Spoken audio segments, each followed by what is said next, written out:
ஓம் சாந்தி 20-9-2025 காலை முரளி பாப்தாதா மதுபன். சாராம்சம். இனிய குழந்தைகளே, பழைய பக்தர்களாகிய உங்களுக்கு உங்கள் பக்தியின் பலனை கொடுப்பதற்கே தந்தை வந்துள்ளார். இந்த ஞானமே பக்தியின் பலனாகும். இதன் மூலமே நீங்கள் சர்க்கதி அடைகின்றீர்கள். கேள்வி: சில குழந்தைகள் முன்னேறி செல்கையில் எவ்வாறு தங்கள் சொந்த பாக்கியத்தையே அழித்து விடுகின்றனர்? பதில்: தந்தைக்கு உரியவராகிய பின்னரும் நீங்கள் சேவை செய்யாமல் இருந்தாலும் உங்கள் மீதோ அல்லது பிறர் மீதோ உங்களுக்கு கருணை இல்லாவிட்டாலும் உங்கள் சொந்த பாக்கியத்தையே நீங்கள் அழிக்கிறீர்கள். அதாவது நீங்கள் உங்கள் சொந்த அந்தஸ்தை அழிக்கிறீர்கள். நீங்கள் நன்றாக கற்று யோகத்தில் நிலைத்திருந்தால் சிறந்ததோர் அந்தஸ்தை பெறுகிறீர்கள். சேவை செய்யும் குழந்தைகளாகிய நீங்கள் சேவை செய்வதில் அதிகளவு ஆர்வம் கொண்டிருக்க வேண்டும். பாடல். அதிகாலை வேளையில் இங்கு வந்திருப்பவர் யாரோ? ஓம் சாந்தி. ஆன்மீக குழந்தைகளாகிய நீங்கள் சரீரங்கள் அல்ல, ஆத்மாக்கள் என்பதை புரிந்து கொள்கின்றீர்கள். இந்நேரத்தில் மாத்திரமே பரமாத்மாவாகிய பரம தந்தையிடமிருந்து நீங்கள் இந்த ஞானத்தை பெறுகிறீர்கள். தந்தை கூறுகிறார், நான் வந்திருப்பதால் நீங்கள் ஆத்மாக்கள் என்ற நம்பிக்கையை கொண்டிருங்கள். ஆத்மாவே ஒரு சரீரத்தில் பிரவேசிக்கின்றார். ஆத்மாக்கள் தங்கள் சரீரங்களை தொடர்ந்தும் நீக்கி இன்னொரு சரீரத்தை எடுக்கின்றனர். ஆத்மாக்கள் மாறுவதில்லை, சரீரங்களே மாறுகின்றன. ஆத்மாக்கள் அழிவற்றவர்கள். ஆகையால் உங்களை ஆத்மாக்கள் என கருதுங்கள். இந்த ஞானத்தை உங்களுக்கு என்றுமே வேறு எவராலுமே கொடுக்க முடியாது. குழந்தைகளின் அழைப்பை ஏற்று தந்தை இப்பொழுது வந்திருக்கிறார். இதுவே அதிமேன்மையான சங்கம யுகம் என்பதை கூட எவரும் அறியார். தந்தை வந்து விளங்கப்படுத்துகிறார். முழு உலகமும் அதிமேன்மையானதாக ஆக வேண்டிய பொழுது அதிமேன்மையான சங்கம யுகத்தில் நான் வரவேண்டும். இந்நேரத்தில் முழு உலகமும் அதிகளவு சீரழிந்தும் மிகவும் தூய்மையற்றும் உள்ளது. அந்த உலகம் அமரத்துவமான உலகம் என்றும் இந்த உலகம் மரண உலகம் என்றும் அழைக்கப்படுகிறது. மரண உலகில் மனிதர்கள் அசுர குணங்களை உடையவர்களாக இருக்கிறார்கள். ஆனால் அமரத்துவ உலகில் மனிதர்கள் தெய்வீக குணங்களை உடையவர்களாக இருக்கிறார்கள். ஆகையாலேயே அவர்கள் தேவர்கள் என அழைக்கப்படுகிறார்கள். இங்கும் நல்ல சுபாவம் உடையவர்கள் தேவர்கள் போன்றவர்கள் என அழைக்கப்படுகிறார்கள். சிலர் தெய்வீக குணங்களுடன் இருக்கிறார்கள். இந்நேரத்தில் மனிதர்கள் அனைவரும் அசுரத்தனம் மிக்கவர்களாக உள்ளனர். அவர்கள் 5 விகாரங்களின் பிடியில் சிக்கியுள்ளனர். ஆகையினாலேயே அவர்கள் பாடுகிறார்கள், வந்து எங்களை இந்த துன்பத்திலிருந்து விடுதலை செய்யுங்கள். விடுதலை செய்யப்பட்டவர் ஒரு சீதை மாத்திரமல்ல. பக்தர்கள் சீதைகள் என்றும் கடவுளே ராமர் என்றும் அழைக்கப்படுகிறார் என பாபா விளங்கப்படுத்தியுள்ளார். அவர் பக்தர்களுக்கு அவர்களின் பக்திக்கான பலனை கொடுக்கவே வருகிறார். முழு உலகத்தினரும் எல்லையற்ற ராவண ராஜ்யத்தின் பிடியில் சிக்கியுள்ளார்கள். அவர் வந்து அவர்களை விடுவித்து ராமராஜ்யத்திற்கு அழைத்து செல்கிறார். அது திரேதா யுகத்துக்கு சத்திரியர் குல அரசனான ராமர் என்ற கேள்விக்கு இடமில்லை. அவர் திரேதாயுக அரசர். ஆத்மாக்களாகிய நீங்கள் ஒவ்வொருவரும் இப்பொழுது தமோ பிரதானாகி முற்றிலும் உக்கிய நிலையில் இருக்கிறீர்கள். அவர் ஏணியில் கீழிறங்கி இறுதி படியில் இருக்கிறார். பூஜிக்க தகுதி வாய்ந்தவராக இருந்த அவர் இப்பொழுது பூஜிப்பவராகியுள்ளார். தேவர்கள் எவரையும் பூஜிப்பதில்லை. அவர்கள் தாமே பூஜிக்க தகுதி உடையவர்களாக இருக்கின்றனர். பின்னர் அவர்கள் வைத்தியர்களாகவும் சூத்திரர்களாகவும் ஆகும் பொழுது வழிபாடு ஆரம்பிக்கிறது. அவர்கள் பாவ பாதைக்கு செல்லும் பொழுது பூஜிப்பவர்கள் ஆகுகின்றார்கள்.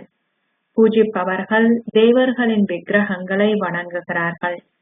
இந்த நேரத்தில் ஒருவரேனும் பூஜிக்க தகுதி வாய்ந்தவர் அல்ல. அதி மேலான கடவுளே பூஜிக்க தகுதி வாய்ந்தவர். சத்திய யுகத்து தேவர்களும் பூஜிக்க தகுதி வாய்ந்தவர்கள். இந்நேரத்தில் அனைவரும் பூஜிப்பவர்கள். முதலில் சிவனின் வழிபாடே உள்ளது. அது கலப்படமற்ற வழிபாடாகும். முதலில் சதோபிரதான் வழிபாடு இருக்கின்றது. பின்னர் அது சதோ வழிபாடு ஆகுகிறது. பின்னர் அவர்கள் தேவர்களிலிருந்து விலகி நீர், மனிதர்கள், பறவைகள் போன்றவற்றை வழிபட ஆரம்பிக்கின்றனர். நாளுக்கு நாள் பலவற்றின் வழிபாடு உள்ளது. தற்காலத்தில் பல சமய மாநாடுகள் இடம்பெறுகின்றன. சில வேளைகளில் ஆதி சனாதன தர்மத்தினதும், அதாவது ஆதி சனாதன புராதன தர்மம், சில வேளைகளில் ஜெயின்களின் சமயத்தினதும், சில சமயங்களில் ஆரிய சமாஜிகளின் சமயத்தினதும் மாநாடுகள் இடம்பெறுகின்றன. தமது சமயமே மேன்மையானது என கருதுவதால் அவர்கள் பலரையும் அழைக்கின்றனர். ஒவ்வொரு சமயத்திலும் ஏதோ ஒரு விசேஷ நற்குணம் இருப்பதால் அவர்கள் தங்களை மேன்மையானவர்களாக கருதுகின்றனர். ஜெயின்களிலும் பல வகையினர் உள்ளனர். அங்கு குறைந்தபட்சம் 5 முதல் 7 வகையினரேனும் நிச்சயமாக உள்ளனர். அவர்களில் சிலர் நிர்வாணமாகவும் இருக்கின்றனர். அவர்கள் நிர்வாணமாக இருத்தல் என்பதன் அர்த்தத்தை புரிந்து கொள்வதில்லை. கடவுள் பேசுகிறார். நிர்வாணமாக இருத்தல் என்பதன் அர்த்தமானது, நீங்கள் சரீரமின்றியே வந்தீர்கள், சரீரம் இன்றியே மீண்டும் திரும்ப செல்ல வேண்டும் என்பதாகும். ஆகவே பின்னர் அவர்கள் தங்கள் ஆடைகளை நீக்கி நிர்வாணமாக உள்ளனர். அவர்கள் கடவுளின் வாசகங்களின் அர்த்தத்தை புரிந்து கொள்வதில்லை. தந்தை கூறுகிறார், ஆத்மாக்களாகிய நீங்கள் இங்கு வந்து உங்கள் பாகங்களை நடிப்பதற்காக சரீரங்களை எடுத்துள்ளீர்கள். நீங்கள் இப்பொழுது வீட்டிற்கு திரும்பி செல்ல வேண்டும். குழந்தைகளாகிய நீங்கள் இவ்விஷயங்களை புரிந்து கொள்கிறீர்கள். ஆத்மாக்கள் தங்கள் பாகங்களை நடிப்பதற்காக இங்கு வருகிறார்கள். விருட்சம் தொடர்ந்தும் வளருகிறது. பல புதிய வகையான சமயங்களும் தொடர்ந்தும் வெளிப்படுகின்றன. அதனாலேயே இது பல்வகை நாடகமென அழைக்கப்படுகிறது. இது பல்வகை சமயங்களினதும் விருட்சமாகும். ஒவ்வொன்றும் பல கிளைகளை கொண்டுள்ளது. முகமது பின்னர் வந்தார். அனைத்திற்கு முதலில் இஸ்லாமை சேர்ந்தவர்களே இருந்தனர். தற்பொழுது முஸ்லிம் மக்களின் ஜனத்தொகை மிக அதிகளவாக உள்ளது. ஆப்பிரிக்காவில் இருப்பவர்கள் பெரும் செல்வந்தர்கள். அவர்களிடம் தங்க வைர சுரங்கங்கள் இருக்கின்றன. மக்கள் பெருமளவு செல்வம் உள்ள தேசத்தை கைப்பற்றுவதற்காக தாக்குகின்றனர். கிறிஸ்தவர்களும் மிகவும் செல்வந்தர்கள் ஆகியுள்ளனர். பாரதத்திலும் செல்வம் உள்ளது, ஆனால் அது மறைமுகமானது. அவர்கள் தொடர்ந்தும் அதிகளவு தங்கம் போன்றவற்றை பறிமுதல் செய்கின்றனர். தற்பொழுது ஜெயின் குலத்தவர்கள் ஒவ்வொருவரும் தம்மை மேன்மையானவர்களாக கருதுவதனால் தொடர்ந்தும் பல மாநாடுகளை நடத்துகின்றனர். அனைத்து சமயங்களும் தொடர்ந்தும் அதிகரிக்கின்றன. ஒரு கட்டத்தில் விநாசம் நிச்சயம் இடம்பெறும். அவர்களுக்கு எதுவும் புரிவதில்லை. சமயங்கள் அனைத்திலும் எவரும் அறியாதுள்ள உங்கள் பிராமண தர்மமே அதி மேன்மையானது. பல கலியுகத்து பிராமணர்களும் உள்ளனர். எவ்வாறாயினும் அந்த படைப்பை சேர்ந்தவர்கள் பாவத்தின் மூலம் பிறக்கின்றனர். பிரஜாபிதா பிரம்மாவின் வாய்வழி தோன்றல்கள் அனைவரும் சகோதர சகோதரிகளாகவே இருக்க வேண்டும். அவர்கள் தம்மை பிரம்மாவின் குழந்தைகள் என அழைப்பார்களாயின் அவர்கள் சகோதர சகோதரிகளாகவே இருக்க வேண்டும். ஆகையால் அவர்கள் திருமணம் செய்ய முடியாது. எனவே அந்த பிராமணர்கள் வாய்வழி தோன்றல்கள் அல்ல என்பதை இது நிரூபிக்கின்றது. அவர்கள் வெறுமனே தமக்கு அப்பெயரை சூட்டிக் கொள்கின்றார்கள். உண்மையில் பிராமணர்களாகிய நீங்கள் தேவர்களை விடவும் மேன்மையானவர்கள் என கூறப்படுகின்றீர்கள். ஏனெனில் நீங்களே உச்சிக் குடுமிகள். பிராமணர்களாகிய நீங்கள் மனிதர்களை தேவர்களாக மாற்றுகின்றீர்கள். பரமாத்மா பரம தந்தையே உங்களுக்கு கற்பிக்கின்றார். அவரே ஞானக் கடலாக உள்ளார். வேறு எவருக்கும் இது தெரியாது. சிலர் தந்தையிடம் வந்து பிராமணர்கள் ஆகிய பின்னர் நாளையே சூத்திரர்கள் ஆகிவிடுகின்றார்கள். பழைய சமஸ்காரங்களை மாற்றுவதற்கு அதிகளவு முயற்சி தேவை. நீங்கள் ஓர் ஆத்மா. நீங்கள் தந்தையிடமிருந்து உங்கள் ஆஸ்தியை பெறுகின்றீர்கள் என்ற நம்பிக்கை இருக்க வேண்டும். ஆன்மீக குழந்தைகளே ஆன்மீக தந்தையிடமிருந்து தங்கள் ஆஸ்தியை பெற வேண்டும். தந்தையை நினைவு செய்வதிலேயே மாயை உங்களுக்கு தடைகளை ஏற்படுத்துகின்றாள். தந்தை கூறுகின்றார், உங்கள் கைகள் செயல்களை ஆற்றட்டும். உங்கள் இதயம் தந்தையை நினைவு செய்யட்டும். இது மிகவும் இலகுவாகும். ஓர் அன்பிற்கினியவரும் ஒரு காதலியும் ஒருவரையொருவர் பார்க்க முடியாமல் இருப்பதை போன்றிருக்க வேண்டும். தந்தையே அன்பிற்கினியவர். தந்தையை தொடர்ந்தும் நினைவு செய்கின்ற குழந்தைகள் அனைவரும் காதலிகள். ஒரேயொரு தந்தை மாத்திரமே எவராலும் கவரப்படுவதில்லை. ஏனெனில் அவரை விட மேலானவர்கள் வேறு எவருமில்லை. எவ்வாறாயினும் அவர் குழந்தைகளை புகழ்ந்து கூறுகின்றார், பக்தி பாதையின் ஆரம்பம் முதலே நீங்கள் அனைவரும் அன்பிற்கினியவரின் காதலிகளாக இருக்கிறீர்கள். நீங்கள் அழைத்தீர்கள், வந்து எங்களை துன்பத்திலிருந்து விடுவித்து தூய்மையாகுங்கள். நீங்கள் அனைவரும் மணவாட்டிகள். நான் மணவாளன் ஆவேன். நீங்கள் அனைவரும் அசுரனின் சிறையில் சிக்கியுள்ளீர்கள். நான் உங்களை விடுவிக்கவே வந்திருக்கின்றேன். இங்கே அதிகளவு முயற்சிக்கான அவசியம் உள்ளது. குற்ற பார்வை உங்களை ஏமாற்றுகின்றது. குற்றமற்ற பார்வையை கொண்டிருப்பதற்கு முயற்சி தேவை. தேவர்கள் அத்தகைய சிறந்த கதாபாத்திரத்தை உடையவர்கள். அத்தகைய தேவர்களை உருவாக்க யாரோ ஒருவர் உங்களுக்கு நிச்சயமாக தேவைப்படுகின்றார். மாநாட்டிற்கான தலைப்பு மனித வாழ்க்கையில் தர்மத்திற்கான தேவை. நாடகத்தை அறியாததால் அவர்கள் அனைவரும் குழப்பமடைந்துள்ளார்கள். உங்களை தவிர வேறு எவராலும் இதனை விளங்கப்படுத்த முடியாது. கிறிஸ்துவோ அல்லது புத்தரோ மீண்டும் எப்பொழுது வருவார்கள் என்பது கிறிஸ்துவர்களுக்கோ பௌத்தர்களுக்கோ தெரியாது. உங்களால் உடனடியாகவே அவர்களுக்கு மிக சரியான கணக்கை கூற முடியும். தர்மத்திற்கான தேவை உள்ளது என நீங்கள் விளங்கப்படுத்த வேண்டும். முதலில் எந்த தர்மம் நிலவியது, பின்னர் எந்தெந்த சமயங்கள் வந்தன என்பதை நீங்கள் அவர்களிடம் கூறுங்கள். தாங்கள் எந்த சமயத்திற்கு உரியவர்களோ அந்த சமயத்தவர்களே இதனை முழுமையாக புரிந்து கொள்வதில்லை. அவர்களிடம் யோகம் இல்லை. யோகம் இல்லாது உங்களுக்கு பலம் இருக்க முடியாது. சக்தி பெறப்பட மாட்டாது. தந்தை மாத்திரமே சர்வ சக்திவான் என்று அழைக்கப்படுகின்றார். நீங்கள் உலக அதிபதிகள் ஆகும் அளவிற்கு சர்வ சக்தியும் நிறைந்தவர்கள் ஆகுகின்றீர்கள். உங்கள் ராஜ்யத்தை எவராலும் அபகரிக்க முடியாது. அந்த நேரத்தில் வேறு எந்த நாடும் இருக்க மாட்டாது. இப்பொழுது பல நாடுகள் உள்ளன. இந்த உலக சக்கரம் எவ்வாறு சுழல்கின்றது?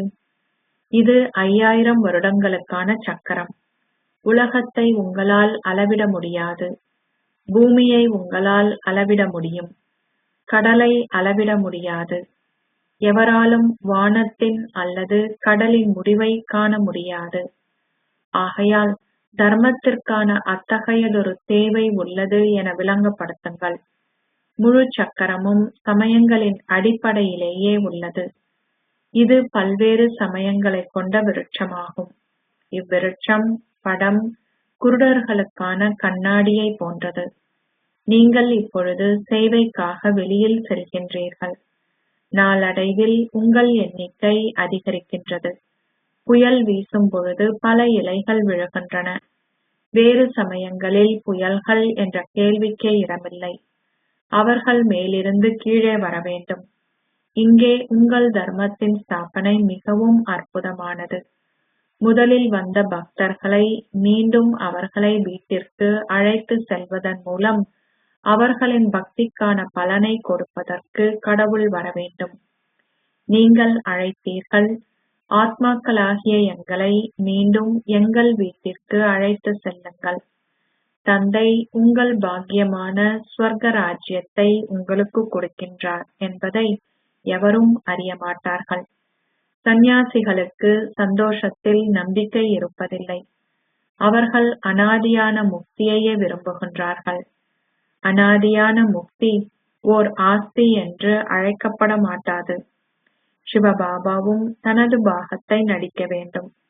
ஆகையால் அவர் எவ்வாறு எவரையேனும் அனாதியான முக்தியில் வைத்திருக்க முடியும்? பிரம்மா குமார்கள் குமாரிகளாகிய உங்களுக்கு உங்கள் சொந்த தர்மத்தையும் ஏனைய அனைவரது சமயங்களையும் தெரியும். உங்களுக்கு அனைவர் மீதும் கருணை இருக்க வேண்டும். சக்கரத்தின் ரகசியங்களை அனைவருக்கும் விளங்கப்படுத்துங்கள். அவர்களிடம் கூறுங்கள், உங்கள் சமய ஸ்தாபகர் தனக்குரிய நேரத்தில் மீண்டும் வருவார். பிறருக்கு விளங்கப்படுத்துபவர்கள் திறமைசாலிகளாக இருப்பது அவசியம்.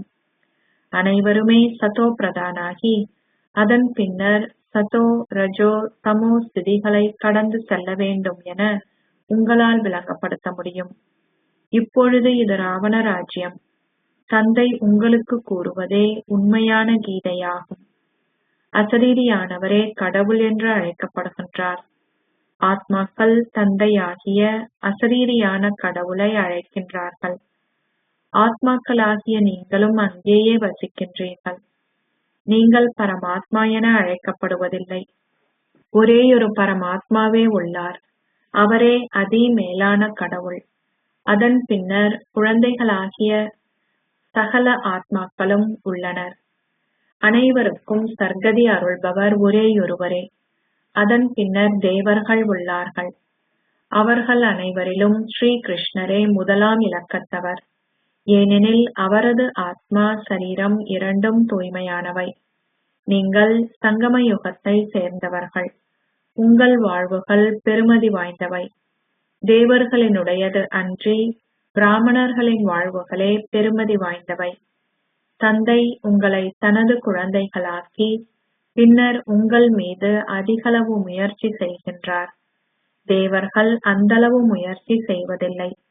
அவர்கள் தமது குழந்தைகளுக்கு கல்வி புகட்டுவதற்காகவே அவர்களை பாடசாலைகளுக்கு அனுப்புகின்றார்கள். இங்கேயோ தந்தை அமர்ந்திருந்து உங்களுக்கு கற்பிக்கின்றார். அவரே தந்தையும் ஆசிரியரும் குருவும் ஆவார். மூன்றும் அவரே ஆவார். ஆகையால் நீங்கள் அவருக்கு அதிகளவு மதிப்பளிக்க வேண்டும். சேவாதாரி குழந்தைகள் சேவை செய்வதில் அதிகளவு ஆர்வம் கொண்டிருக்க வேண்டும். வெகு சிலரே சேவை செய்வதில் திறமைசாலிகளாகவும் சேவை செய்வதில் மும்முரமாகவும் உள்ளார்கள். கரங்கள் தேவைப்படுகின்றன. யுத்தத்திற்கு செல்ல கற்பிக்கப்படுபவர்கள் அவர்களது தொழிலில் இருந்து விடுவிக்கப்படுகின்றனர். அம்மக்கள் அனைவரதும் பெயர் பட்டியலை அவர்கள் வைத்திருக்கின்றனர். எவருமே இராணுவத்தை மறுத்து யுத்த களத்திற்கு செல்லாமல் இருக்க முடியாது. அவர்களுக்கு பயிற்சி அளிக்கப்பட்டு தேவையான நேரத்தில் அவர்கள் அழைக்கப்படலாம் என கூறப்படுகிறது. மறுப்பவர்களுக்கு எதிராக அவர்கள் வழக்கு தொடர்கிறார்கள். இங்கே அவ்வாறில்லை. இங்கே நன்றாக சேவை செய்யாதவர்களின் அந்தஸ்து அழிக்கப்படுகின்றது. சேவை செய்யாதிருப்பது என்றால் தங்களையும் அழித்து தமது அந்தஸ்தையும் அழித்துக் கொள்வதாகும். அவர்கள் தமது சொந்த பாக்கியத்தையே அழித்துக் கொள்கின்றார்கள். நீங்கள் நன்றாக கற்று யோகத்தில் நிலைத்திருந்தால் சிறந்ததோர் அந்தஸ்தை கோர முடியும். உங்கள் மீது உங்களுக்கு கருணை இருக்க வேண்டும். உங்கள் மீது உங்களுக்கு கருணை இருந்தால் உங்களால் பிறர் மீதும் கருணை கொண்டிருக்க முடியும். தந்தை தொடர்ந்தும் அனைத்து வகையான விளக்கத்தையும் கொடுக்கின்றார். இந்த உலக நாடகம் எவ்வாறு தொடர்ந்து செல்கின்றது என பாருங்கள். ராஜ்யமும் ஸ்தாபிக்கப்படுகின்றது. இவ்வுலகிலுள்ள எவருக்கும் இவ்விஷயங்கள் தெரியாது. நீங்கள் இப்பொழுது அழைப்பிதழ்களை பெறுகிறீர்கள். 5 முதல் 10 நிமிடங்களில் நீங்கள் எதை விளங்கப்படுத்துவீர்கள்? அவர்கள் உங்களுக்கு ஓரிரு மணி தியாலங்கள் கொடுத்தால் உங்களால் எதையாவது விளங்கப்படுத்த முடியும். அவர்களுக்கு நாடகத்தை பற்றி எதுவுமே தெரியாது. நீங்கள் மிகவும் நல்ல கருத்துக்களை எங்கும் எழுத வேண்டும்.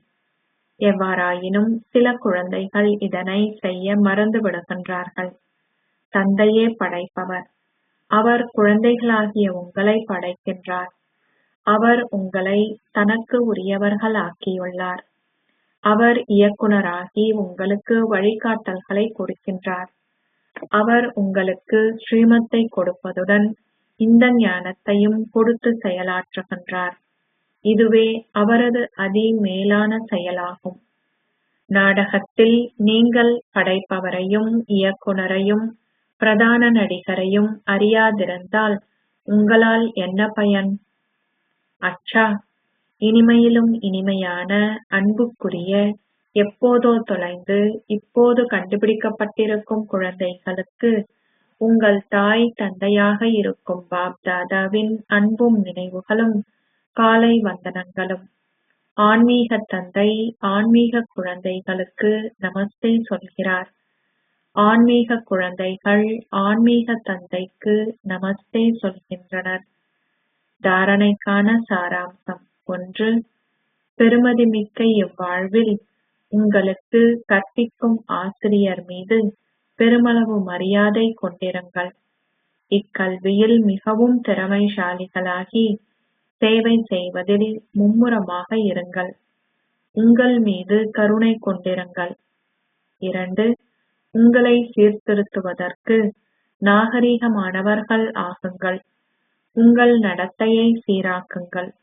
மனிதர்களை தேவர்களாக மாற்றுவதற்கு சேவை செய்யுங்கள். ஆசீர்வாதம். நீங்கள் ஆன்மீக அபியாசத்தை பயிற்சி செய்வதன் மூலம் சதா சக்திசாலிகளாகி இறுதி பரீட்சையில் சித்தி அடைவீர்களாக.